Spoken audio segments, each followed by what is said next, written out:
প্রশ্ন দ্বিতীয় অন্ধকার যুগ। উত্তর 1760 থেকে 1830 সাল পর্যন্ত। এর স্থায়িত্ব ছিল মোট 70 বছর। প্রশ্ন চর্যাপদের আদি কবি কে?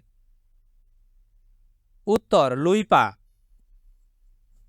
প্রশ্ন আধুনিক ছন্দ বিবেচনায় চর্যাপদ কোন ছন্দে রচিত?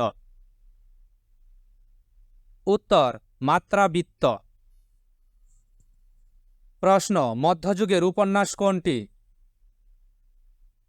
উত্তর মঙ্গলকাব্য। প্রশ্ন বাংলা সাহিত্যের প্রথম একক গ্রন্থ কোনটি?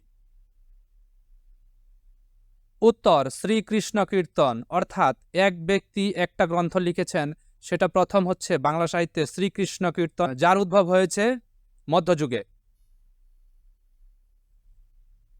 প্রশ্ন কবি কঙ্কন কে? উত্তর মুকুন্দরাম চক্রবর্তী। প্রশ্ন দেবতার পূজা প্রচারের জন্য কোনটি সৃষ্টি হয়েছে? উত্তর ধর্মমঙ্গল। প্রশ্ন বৈষ্ণব পদাবলীর মধ্যে সবচেয়ে জনপ্রিয় কে? উত্তর চণ্ডীদাস।